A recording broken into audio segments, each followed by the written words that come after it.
Hi, everyone. Welcome to this new format of Papa PhD. Season 3 has started, and the season I'm setting things up as I go. I have all the details aren't set up yet. I'm not used to the new system yet, but the idea is that I'm gonna have these interviews happen live. You'll be able to listen in and ask your questions on whichever platform you are. And if we can, we're going to pick up your question and answer it, and with the participation of the guests. So this is new. I hope there's not going to be any technical issues today. I tried my best to prepare everything. Matthias Hombauer is already in the green room, let's say, waiting to come on the stage. I want to thank everyone for these first 2 years of Papa PhD, which have been great, and I hope you're going to stick with us for this third chapter of the adventure of Papa PhD. So welcome to this live taping. Again, bear with us if there's any technical hiccups that happen. It's my first live like this that I'm doing for you guys. So yeah, without further ado, I'm going to bring to the stage this week's guest.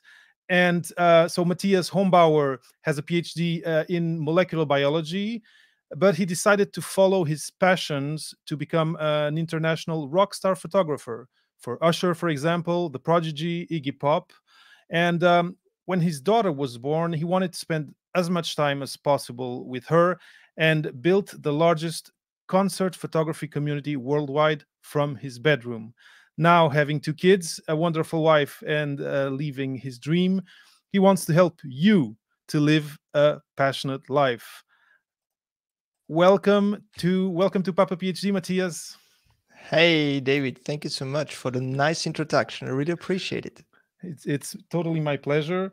I'm super happy to have you here. There's a funny thing that people can see on your cap. You are the Dadpreneur, and Yeah. and I am Papa PhD. So there's Right. some commonality there, although not really. But it's interesting to have Papa PhD and the Dadpreneur on the same show. It's similar. Matthias, so I introduced you fairly quickly. PhD, and then you swerved to do something else. Right. Pop star photography, or rock star photography, actually. Then community building. Is there something else you want to add to what I said to kind of introduce yourself a little bit better to the audience? No, I think that's it. So it has been a roller coaster ride for me in the last like 10 years, from PhD to starting from scratch with a photography business, and then building an online business with selling online courses as a passive income stream to have more time with my family. And now we talked before we recorded this, COVID hit, and the music business is dead. So I'm reinventing myself as coach and mentor, and to help people to live their passionate life. But I'm sure we have plenty of time to talk about all these things. Yeah, we'll talk about that for sure. But okay, so I'm going to start with one question. What's a dadpreneur? Yeah, good question. So the cool thing is, if you Google Dadpreneur, just a handful of guys worldwide came up. And so I positioned myself already in number like 1 to 3 in the search engines, because no one is using this term. So I figured out that there are thousands of mompreneurs out there, right? So mompreneur is a mom who has her own business. And I thought, what am I exactly? So like, I'm a dad and I have I'm an entrepreneur. And so maybe dadpreneur is a catchy word that I can use to market myself. It's like the same with rockstar photographer, which is like a music photographer, but no one terms himself or herself rockstar photographer. So I'm kind of drawn into catchy keywords. Yeah, it looks like you like to be in a niche of some sort. Right. Yeah. And so, because we're on Papa PhD, I think we need to go back to your PhD years, which kind of ended. You say 10 years. It's more or less when I finished also. So, but yeah, I'm curious. So maybe you can go a little just quickly on what the PhD Mhm. was. I've heard, and I know I've seen what you share on, especially on LinkedIn, that there must have been some hard moments during the PhD, if not a lot of them. Right. Maybe we can go into that a little bit, Sure. and Sure. kind of tell the backstory of the Dadpreneur and what you do today. Sure. Sure. Yeah, so everything started like when I was 19 years old after civil service, and I wanted to study biology, especially microbiology, but I figured out that I couldn't get access to university because from my former school education, I didn't had biology as a like a what it's called like An it, option, it or was, yeah, as an option. It wasn't taught like in the school that I was in, so i I would have to do a big test on biology, and so I skipped it because I wasn't aware. I was afraid I couldn't do it, and so I did another school which was like for 3 years. It was more like being in the hospital and taking blood samples and stuff. okay. It's called medical technical assistant. And after these 3 years, when I finished it, my professor said, "Why won't you do like studying molecular biology? Because you like it, you're clever, just go for it." And so I Mhm. decided to go to university. I studied like 5.5 years. Everything was cool. I really loved it. I went to San Diego to the Salk Institute, one of the most prestigious institutes for biology, for 2 months, and did an internship there. I went to Hamburg for 6 weeks, and everything was cool. I finished my diploma thesis. I was up and running for an academic career.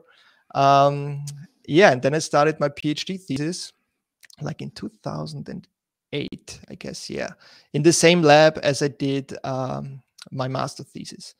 And so I thought, okay, it's the same lab. I know the people, I know the projects, but somehow it turned out to be a little bit more complex. And probably you already know it, or you know it, and also your listeners Mm. who are PhDs.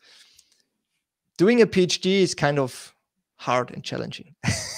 It is. At least in biology. I don't know how it's in different fields, but what I have experienced is that most likely, after 3 or 4 years, all the PhD students around me were like frustrated, Mhm. and everyone was working on projects that were not working out.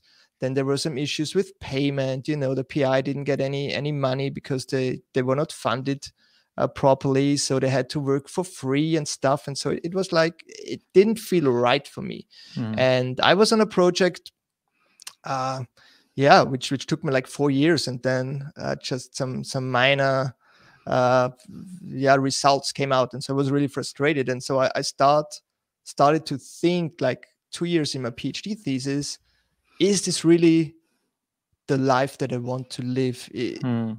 Is this like, do I want to be a postdoc somewhere in the US, and working for 70, 80 hours, and then probably do a second postdoc, and then being like, And the you third.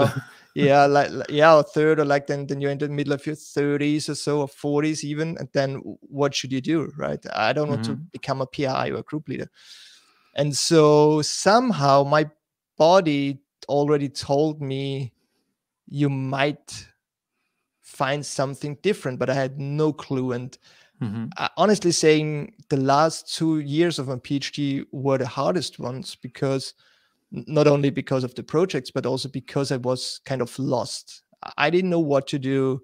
Every morning, I woke up and I was asking myself, what should I do? Is this really the right thing? And it took me like 2 years to figure it out somehow. So what I did is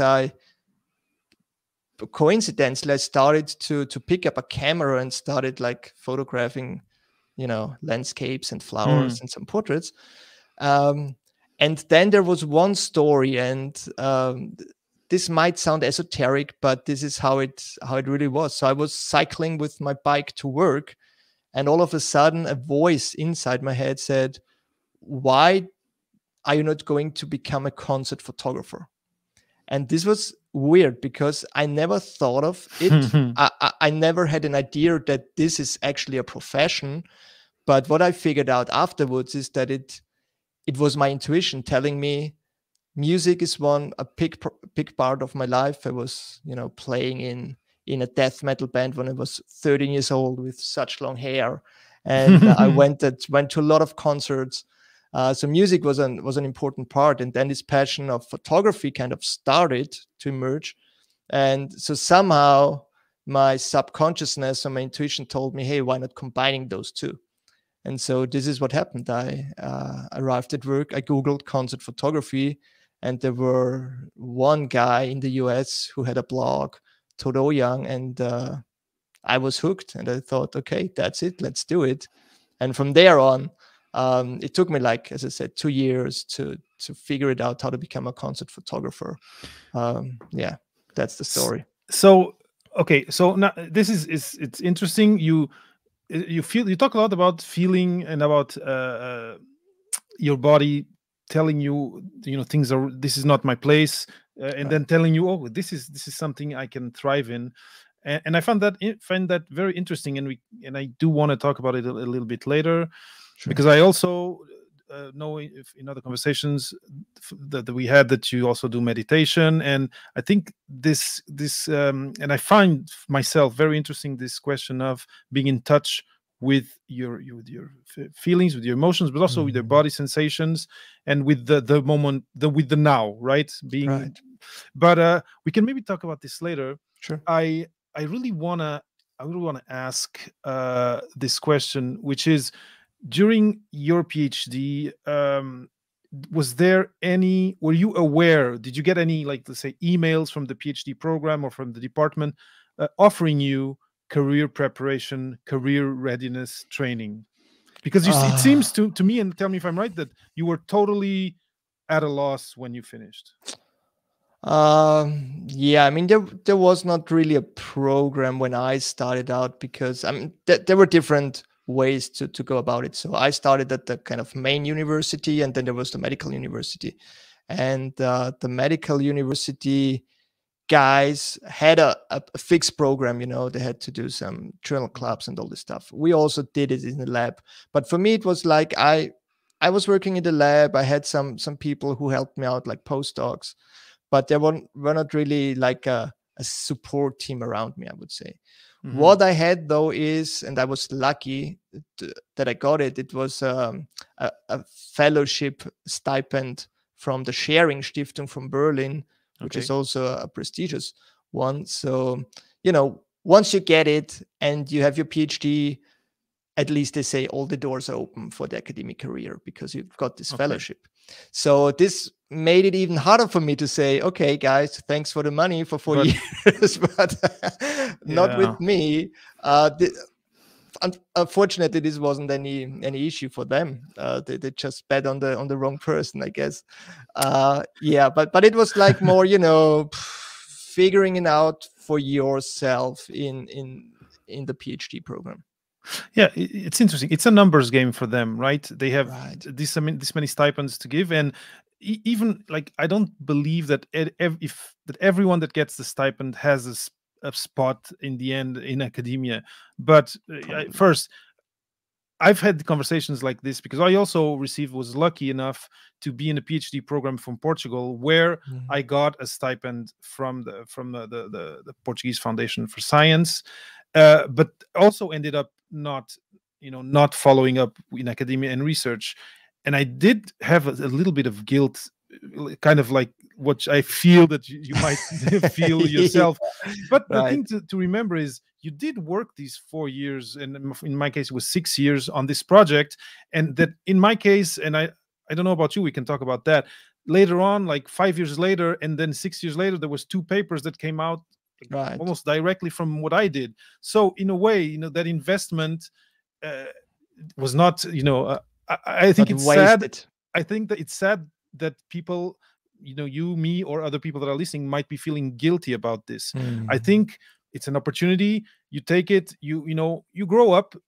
Tell me, but I grew up during the PhD, and if you're dedicated to it and do the best you can, well, then you did.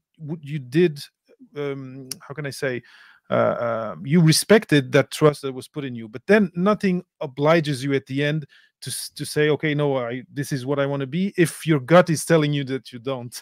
Exactly. And the cool thing was, after I finished my PhD and I became a photographer, the next year, I guess, then after finishing my PhD, the fellowship guys did like a meetup from every alumni, and I was there and I was taking photos and I was charging for taking photos, so it was cool as So well. funny. So I mean, everything's good with them. No, as you said, I don't think you need to feel guilty. It's like, yeah, they have the money, they provide it, it's great. And I also got out a paper, so it was worth for them if they're counting the papers. I don't know how they set the bar, what is worth and what is not worth, but honestly saying, I didn't felt guilty. The only thing was, the good thing was that I could act a little bit different in regards with my boss. So we really had a hard time together. So sometimes it was like, we were greeting each other, then we had a meeting, just the both of us, and then we kind of both exploded. And then there was we didn't talk anything like in 2 weeks, and then it started again like with a meeting, and then it exploded. So I had the feeling, because he didn't need to pay me, I was in a better position. Yeah. Because otherwise he would say, yeah, just leave or whatever. And so it was like I was like a free PhD student for him. And so it was easier to manage to manage the whole situation for me. Yeah, and the conflict, etc. That's true. That's true. And I was in a similar situation. It's interesting. I didn't know this. I'm learning it from you now. Yeah. As I said, what I have experienced, most likely all the students around me, like 90%, they were all like struggling either with the PI, either with the projects. And I just know really a handful of guys who are really passionate still and became group leaders, and everything is cool. And it's great that they're doing it because they're loving it. Yeah. But most people are, I don't know, just frustrated after PhD, it seems. Well, look, I've most of the conversations I've had on Papa PhD have been with people who left academia for something else. Sometimes close to academia. Also, some are in academia but are really passionate about training their students for to be ready for their career. Right. So I think we need a little bit of everything in life and in society, and it's the same thing in PhD cohorts. Some will find that path and follow it, and it's going to work for them. For those for whom it doesn't, what I think is necessary, and I see things happening, is that university and programs give them support for that, for the career that's not academic, that might be after the PhD. Because what's happening is a lot of people are struggling when they finish. So that last year you're finishing experiments or and writing, etc. It takes a lot of your time and nervous system, and then it's too late to get ready for a career in that last year. And then you get there and you feel awkward in job interviews that are in the private sector. You're not perceived as a very good candidate by certain industries, etc., etc. So I do feel that, and a little bit of everything is how society works. But for PhDs, and to prevent this type of situation of getting to the end and not knowing exactly what you're going to do, how to value your work and your time, etc., outside academia, some sort of training and structure is needed. And I do see projects happening. I don't know if you're still in touch with the university in Vienna, not but really. here in Montreal, I see things happening, and there's so that's it keeps me hopeful, at least.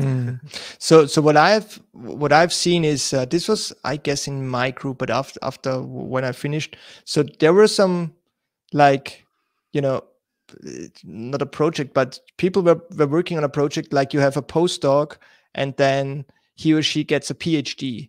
And so the postdoc is like the PI for him or for her. Yeah. And they are in direct contact, they do the experiments together, and that's way easier than to just have a PhD on a project where you have to find out what's going on. And probably the PI even don't know much about these topics because it's not his specialty. So I thought most people are just lost, or at least I felt a little bit lost. Yeah, and again, it's a thing. It's something that I feel different people need at different levels. In my case, I was the first in my family to go to university to do a bachelor's. Then I was the first to go into the PhD. And so in my organic network, no one was there to tell me you should try to collaborate with professors. You should do this type of networking. I had none of that. So some sort of mentorship. It's because I think what you're talking about is some students more than others, but graduate students at large would gain from having 1, 2, 3 mentors. Who knows? But someone that's not your supervisor specifically, right? Because with the supervisor, you probably have a chat once in a week or whatever in a meeting. But if you have someone who is teaching you all the techniques, especially in biology, and I was doing immunology, so there were a lot of mouse experiments and like stuff that you don't know if you just come from university. Even you think you know everything because you did all these experiments in university, but in the end it's totally different. And so this was striking for me as well. Like I really loved studying molecular biology and I loved the topic, but I didn't really like how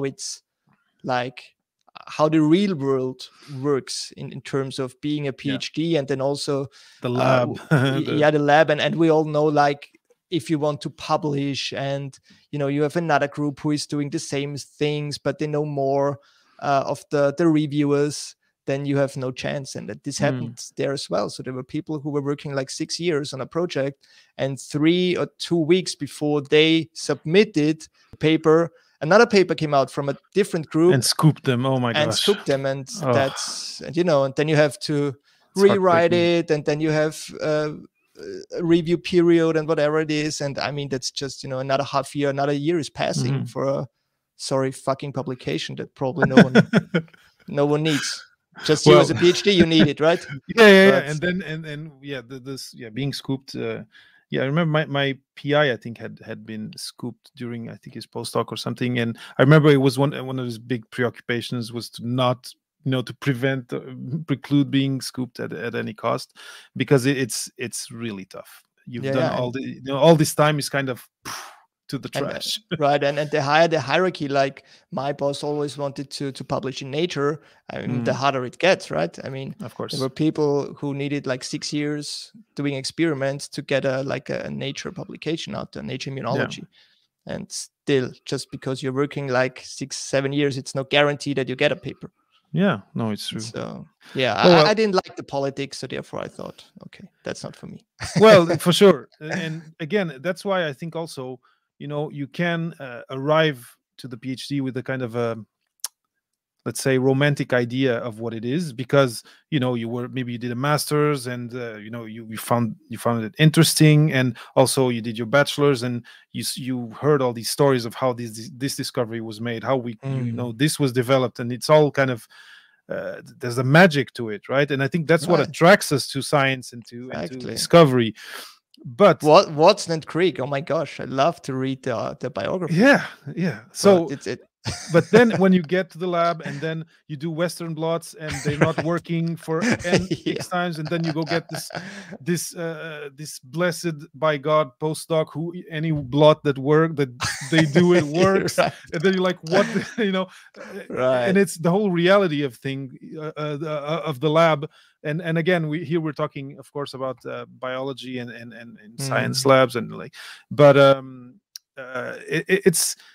You only know the reality of it once you're in there, and it's normal that part of us in the end find that, okay, I tested it, and now I want to do something else. Exactly. And I really appreciate those guys who stick to it, because that's really fundamental work, and it has to be done, and without them we might be screwed in the future. So that's awesome that they're doing it. I just felt, for me personally, that's not what I wanted to do, and so therefore it was not easy to take this decision. As I said, it took me 2 years of thinking every day if this is really the right decision. And as you can imagine, I mean, once you're in this academic field, everyone is like asking if you're totally crazy if you say, no, I'm leaving and I've become a photographer, you know. And Yeah. everyone, Yeah. what? Yeah. Actually, that's one of the questions I often ask people is how was the how did the reaction of people around you have an impact on the decision you made? Because Right. it's hard, especially It's hard. your colleagues, your peers, to see you leave. There's kind of they might feel that you're betraying something, or that there's many things that might be difficult Right. to deal with. Even your Right. family, I don't know. Right. Yeah, with my family, it was like you said before. I was the first one in my whole family who studied and have a PhD. So for my mother, it was already, wow, I have a PhD and do whatever you want. Like, I fulfilled this level already. No, That's my great. family is great, and my parents were always like supporting me. Doesn't matter what I did. Yeah, with the colleagues and my boss, yeah, I mean, they were like asking why I'm doing this and I should think about it. But somehow I felt, or I'm still feeling really strong inside me, and I have this intuition. And if this feeling tells me to do something, even though it's challenging, and I always feared this feeling in the past because it was like, man, I mean, you studied 9 years, you have this PhD now, and now you start from scratch something totally different. That's crazy. But all the time when I kind of followed this feeling or this intuition, it turned out great. So I'm really really grateful that I have this intuition and I walk this path. But yeah, what I felt, honestly saying, is like more envy, like other people say, damn, I should do this too. I don't belong here, but I have no clue what I should do, right? Yeah. I just know academia is not for me. Okay, let's go to a pharma company, even though that's maybe boring as well. Yeah. And some ended up there. But yeah, having the having the guts or Yeah. whatever, and just to say, okay, I'm doing something different, is Yeah. hard and challenging. It's true that it's hard. You choose this path, and in your case, you're the first in your family, and in your case, you did find what to do because you had this calling. But if you don't, and then you just go for the next best thing, and then maybe you don't like that either because the corporate, I don't know, the corporate environment is not for you. It's unfair. This is why I really really defend and propose that people. So PhD programs should have people work on like kind of a PhD life plan that includes like 2 or 3 career Right. possibilities after, and then they work on it, and so when they finish, they know what they know what they're good at besides the bench or research. They know what they might thrive in. They may have had conversations with people who work in those domains, so they may have network already. So in the end, saying I'm going to do something else can be an easy thing.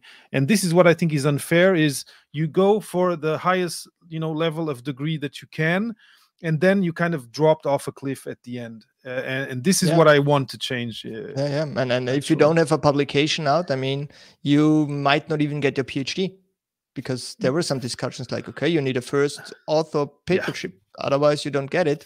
And then they keep you there and you work another year, right? Yeah. And then it's like, okay, what should I do? It's very unfair. And then there's this mental that affects the mental health of graduate students around the world. And so I think, again, things are changing, things are moving. I want to try and do something, at least here around me, to help graduate students who might be lost at the moment. But I think some programs have an inkling of this and are doing things now. Matthias, one thing that I felt, and that again has come up, is this connection you have to your gut feeling. And these last 2 years, there was a lot of introspection, I guess. But I just talked about mental health. I want to ask you, did you, in those 2 years, have any activity besides the lab that was helping you kind of introspect, that was helping you stay centered and staying with your eye on the goal of finishing? Was there some strategy that you were putting to action? Good question. I had no clue. I had no clue about meditation. I had no clue about, self-awareness. So what I did is, not only due to this shift in my career, but also I broke up with my girlfriend at this time, and I had no clue why I did it, right? And so luckily I got her back, and we are now like we will marry in February. So we're engaged for 6 Super years cool. now because the 2 kids came in between, so no time for a wedding. Anyhow, so what I wanted to know more about myself, and so I went to psychotherapy, Okay. and this was also something no one ever did in my surrounding. At least no one was talking about. This is so important. I just want to. This is, guys. Anyone watching or listening, this is a very important point. There's a lot of taboo around mental health and going for therapy, seeing a psychiatrist, etc., seeing a specialist of what's happening inside your head, and what difficulties you might be going through. It might just be extreme anxiety, right? But it can also be depression.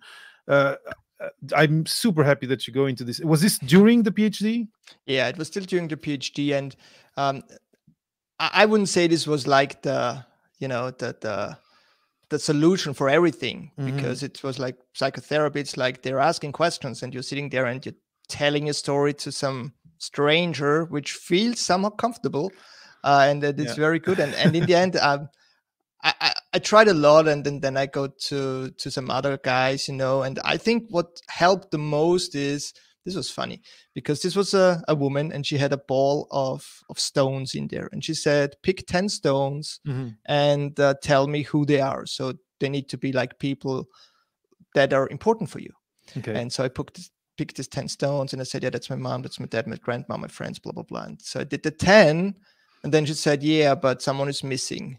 And I was thinking, how should you know? I mean, come on, that's hocus pocus or something. And then she said, yeah, you were missing. And I was, holy shit. Yes, exactly. I mean, I tended to kind of give up myself in relationships and everything, right?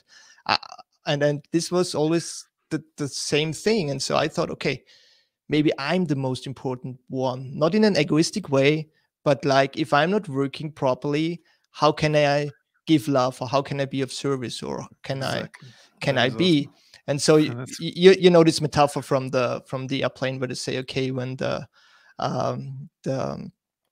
oxygen is dropping, you get this mask, put on the mask first, and then you can help others. And that's the same metaphor like in life. So if you're not working properly, or you don't take care of yourself, then you can't help others, or be a great partner or a great dad.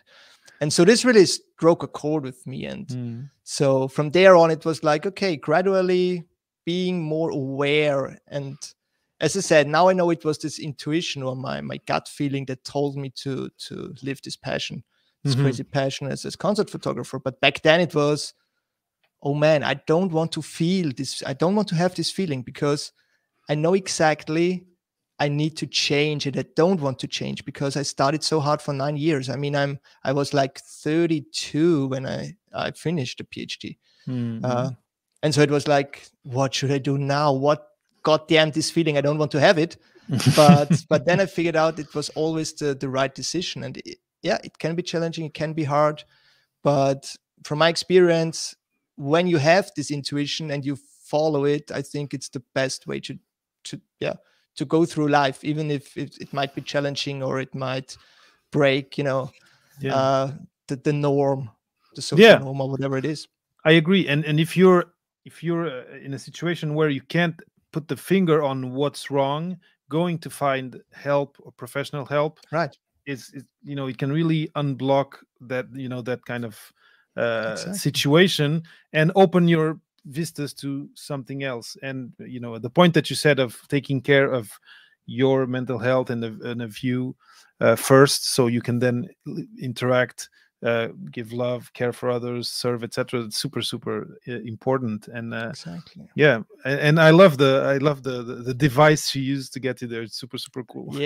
So don't think about what others are thinking about you. Just do it. And if it feels okay to seek for help, as you said, then just do it. It's like, I know there's a stigma on it, and it's like, you're ill when you go psychotherapy, or like it's the same that I experience now with, being a coach and talking to people, and all people have some limiting beliefs, and they just be in their own way. And so it's like, okay, if there's someone who just opens, a door to another world or to another reality, it can change everything.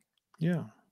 Actually, so this was the next step that I wanted to talk to. So COVID came, and photography was kind of, you had to stop for sure. Right. And now you are helping people as a coach. Can you talk a little bit about what that's about?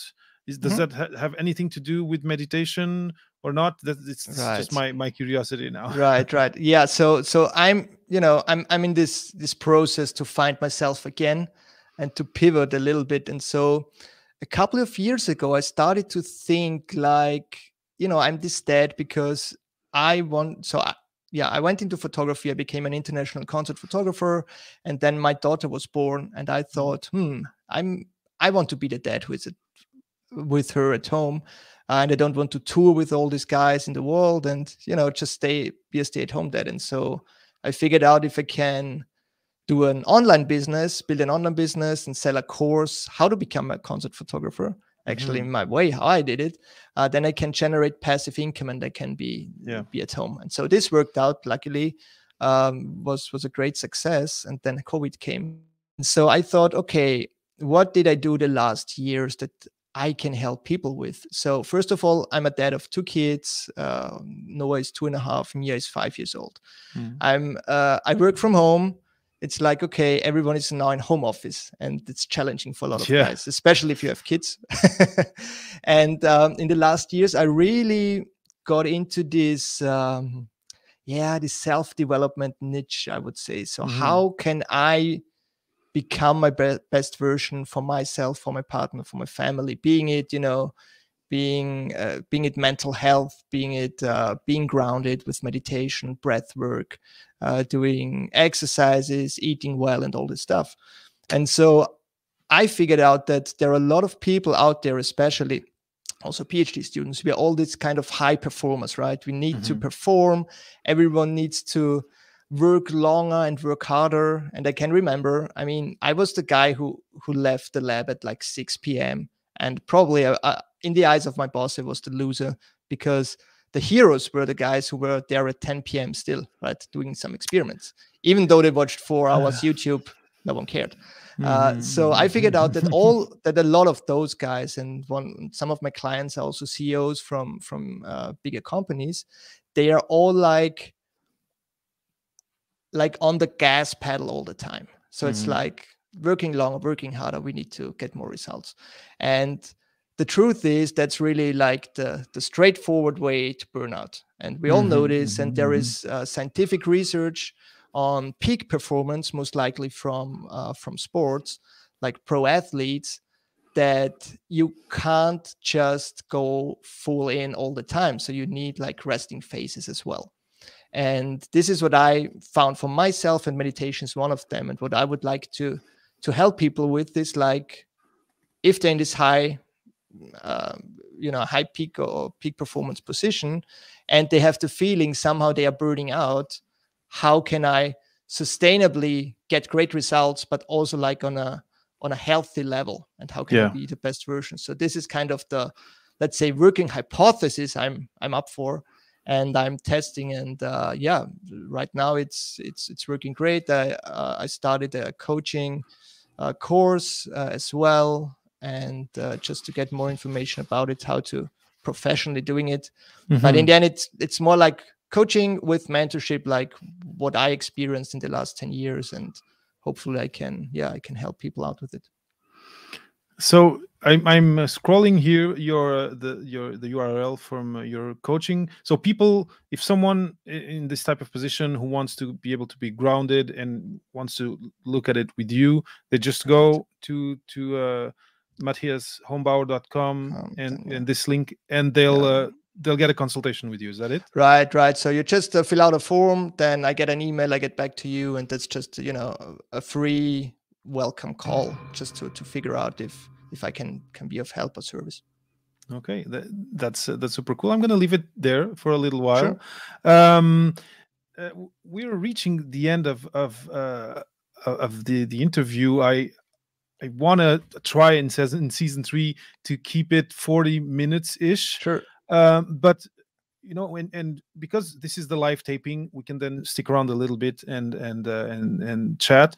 But for the sake of the podcast, if there's someone now, if you were able to, send a video message to Matthias from, at the second year of your PhD, or actually, yeah, let's say at the second year, because the first can be crazy, what would that video message say?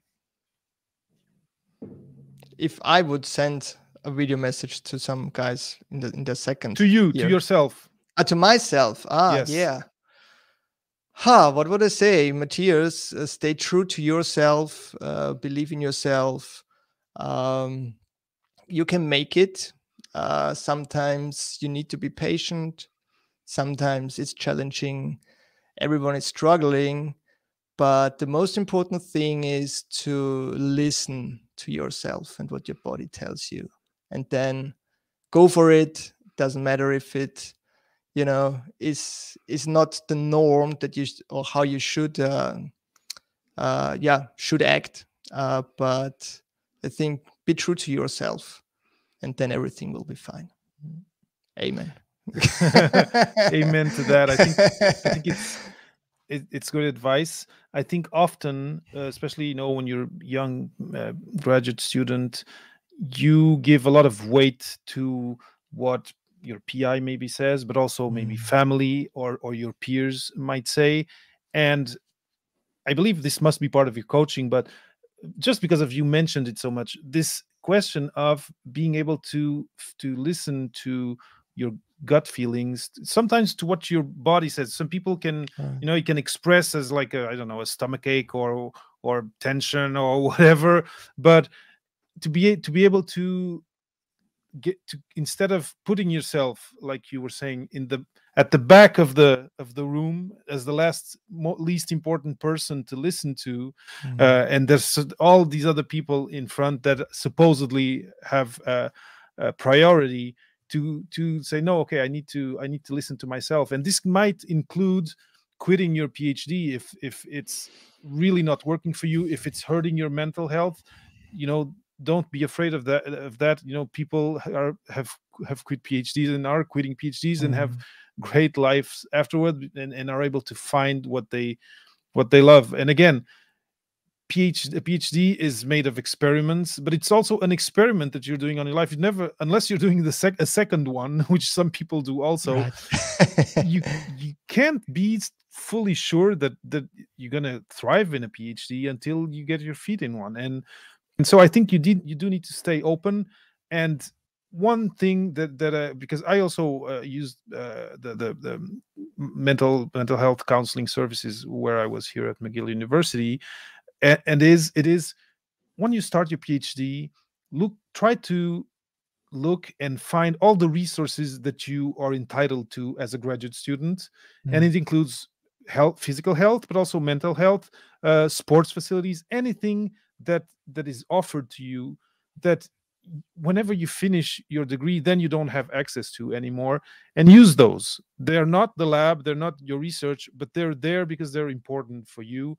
And if you need them, you should make use of them. It's something I'm always trying to tell students. And sometimes, especially if, again, you don't have people around you that have gone through a PhD before, you get into a PhD like it's a super high-speed train, and then you get out the other end and you didn't even see the time pass, and you didn't even take advantage of all that you can take advantage during graduate school. I don't know if you have a comment on that before we kind of close the podcast. Yeah, definitely. So what would be a good idea is like, it doesn't need to be a mastermind group, but get in touch with people that have already a PhD experience, right? You said maybe they are postdocs, or maybe talk to people who dropped out from the PhD program and talk to them, and just get some valuable information from guys who were in your position before, because that's new to you. Like if you're starting your PhD,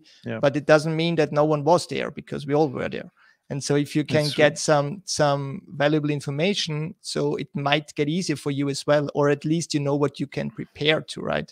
Because honestly saying, I wasn't prepared just by studying molecular biology, what I get into when I'm doing my PhD. And what you also said is important. Yeah, it's great that you have these facilities and these campuses. I've seen it, UCLA, UCSD. That's awesome. We in Vienna, we don't have a campus life. Okay. So there is the university, you go there for studying and that's it. And everyone lives in a flat. Okay. You don't have this kind of, community around you. So you need to figure it out by yourself. And so if you have the facilities, for sure, I mean, just use it. And even though it might be hard, because depending in which lab you are in biology, the guys at the Salk Institute, we went to a concert and they got back to the lab at 2 a.m. in the morning and doing some experiments, which is crazy. It is crazy. So, but biology labs are like that. Yeah, I know. Yeah, I had to take care of I had mice and rats, so it had a lot of cell culture. Yeah, cell culture is hell as well. It's difficult, when. And anyway, in any case, I really appreciated what you just shared, and I really enjoyed talking with you. Yeah, I hope people go to matthiashombauer.com. I'll put the link in the show notes so they can visit and learn what you do today. And yeah, Matthias, thank you so much for coming on Papa PhD, and it was a real pleasure. Thank you so much, David. Yeah, and if someone has any questions, you can reach me on LinkedIn, on Facebook, whatever. LinkedIn might be a good way. Just drop me a line. So I'm open to everything, and like to help others for sure. Well, thank you so much, David. It was really a pleasure. It's my pleasure. And just a little teaser, I am preparing something that is trying to be a community of PhDs and PhD students. It's going to be called the PhD Dojo. It's going to start as a segment on the podcast, but I think what you said about community is really important. And so yeah, I'm teasing it. And let's see if next week, this week, the French version I think will launch. And next week the English version. So yeah, I'm excited for that too. Yeah, check it out. Yes. Awesome. Thank you, Matthias. Thank you so much. So we're done for the podcast. Now we can chit chat a little bit. I really enjoyed. I really feel we had like kind of parallel experience. Sounds like. I defended in 2010. I don't know about you. Yeah, 2012. 2012. Okay. Yeah, because we're already in 2021, so it's almost 10 years. But it's can be difficult if you're, especially, you're away from your country. Again, you don't have any script on, or idea on what's strategic, to do at different steps. And then 6 years later, you wake up and, experiments didn't work, and things didn't pan out, and the money ends, and it's difficult. It is hard. Yeah. And I think a lot of people deal with that. Yeah, and I was working with mice. It was like basic research in immunology, CD8 T cells, and we had this phenotype that somehow arose in summer but not in winter, because in the mouse house, it was not sterile. And I mean, what's this shit? I mean, come on. Oh my gosh. And it's you do it. I mean, you do 5 experiments, twice you get a band on the Western blot, twice you don't get it, once it's not working, and a half year later you're okay, I don't know is there any result or not? And this was I don't know. So I just had the feeling that the guys next to us, they were sitting in the next lab, they were doing only cell culture, and it was way easier for them to publish stuff than we with our mice, because it's really took so much, and all this phenotyping, and it was one of my big issues was the mouse model that we had that had a leaky phenotype, and in the tissue that I was looking at, it was kind of crappy, etc. Yeah, and then I went to the Salk, as I said, and Salk I was working with Drosophila, and Drosophila is so much faster, but I extracted the testes of Drosophila under the microscope, and I did some stem cell research, but I also didn't like it so much. Yeah. So yeah, anyhow, it was, I mean, I also had the chance to do my diploma thesis in San Diego at the Salk Institute, but I decided to go back to Vienna simply because San Diego was nice, but I'm not a surfer, I'm not a rock climber, and it was, for me, it was kind of rather boring, because if you're not into like surfing or rock climbing, you're an outsider. yeah, it's like, anyhow, I mean, the guys are just in the lab, a friend of mine went there for his postdoc for 5 years.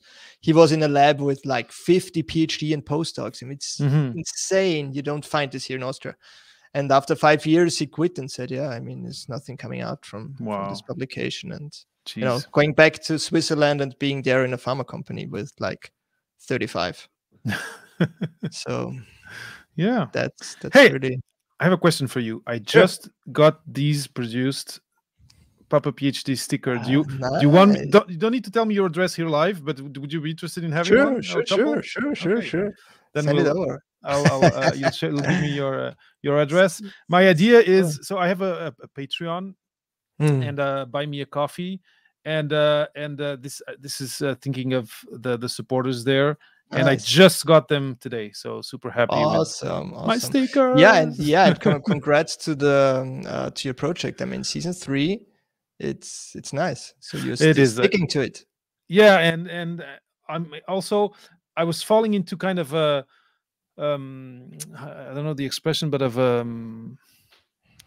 feeling that I needed to bring the podcast to a new level, to something different, and I think this, live taping, that's awesome, and the video presence, it's cool. It's the thing that's kind of pulling me to get even better and to make this even more interesting. That's even cool. So how many podcasts did you record? So as of yet, published, no, I don't know where, but it's 126. 126. Wow. Yeah. Congrats, man. That's a lot. Thank you. So I did 100, like with a weekly show. Okay. And interviewing the best concert photographers in the world. Nice. This was a cool project as well. And what I found is that, some doors open to guys that you normally don't have access to. So I was talking to the world best photographers, because they just published a book and they wanted to promote the book, and it was just fitting into the context of the podcast. And so this was really, really, and I talked to all those guys, Guns N' Roses tour photographer, AC/DC, Aerosmith, guys who were at Woodstock, guys who were on tour with Led Zeppelin in the 70s. And I mean, they could share stories. And I was like, wow, that's so awesome. I mean, I was still sitting in my bedroom back then in the days. And the guy in Los Angeles just said, he came back from a sold-out gallery show, and let's do the podcast, right? And then were things like, I think he was like in his 70s, and he said he had no clue of what he's doing. He has his assistant, and he set everything up, so he didn't have any microphone or anything, so he was just talking in the computer. And then he said, oh shit, 10 minutes before we closed, like, okay, the battery's gone, what should we do? I give you my I give you my telephone number, just call me through Skype. Wow. And then I called him through Skype, and we did the last 10 minutes there. And it was like, oh, wow. I mean, they don't have to do this. They don't know me. I mean, I'm a nobody for them.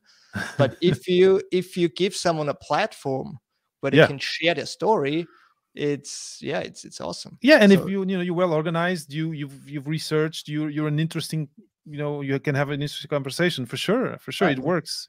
They have a benefit because I share it with the community. Yeah. So, and that's the same for you as well. That's awesome. Cool. I'm gonna share here share some links for people if you want to follow Papa PhD on Instagram. It's Papa PhD podcast, Instagram or Twitter, the same. Again, if you want to go onto the Papa PhD Patreon or buy me a coffee, I now have stickers, so I'm gonna have to go and change the tiers there. What are your handles, Matthias? You will find me on LinkedIn, Matthias Dadpreneur Hombauer. It's on Instagram, it's the same, I guess, Matthias Dadpreneur Hombauer. I'm on Twitter, but not really active. I am on Facebook, but not really active. So I guess LinkedIn. Okay. And I think That's the Dadpreneur, moment. they're gonna find you. Matthias Dadpreneur. Yeah, there are They not so will many find you. Dadpreneurs. Yeah, I should be somewhere on top. Yeah, awesome, Matthias. Thank you, David. This was really great. I had a lot Thank you. of fun for Thank this you. first like Yeah, live me too. taping, and yeah, I think you've enjoyed it too. But Absolutely, and it worked great. So I'm really awesome. stunned how the technique is working here. This, yeah, I'm super happy with this So this great platform. streaming quality, great sound. Yeah, very cool. Me too. I'm super happy. And the cool thing is I am going to be able to then get the video and get our two audio tracks separated, so I can Nice. edit correctly. Nice. So no, Wow. that's a great system with Awesome. StreamYard. Let me know when it's out and I will share. Perfect. I will. I don't have a schedule yet for that, and actually I'm working on trying to make this more or less at the same day, at the same hour. But because I have people in Europe and here, I'm not sure I'm going to be able to. But this was great. I had a lot of fun. Me too. Thanks Thank again. You. Thank you. Let's and keep in touch and yeah, we will definitely be in touch. And all the best for your project and for your coaching. Thank you. And we'll talk, because I want to learn about the meditation you're doing. I'm interested in what people do on that side. Let's set up another call or so. All right. LinkedIn. Awesome. All right, Matthias. Cheers. Bye-bye. Cheers. And see you next time. Cheers. Bye-bye.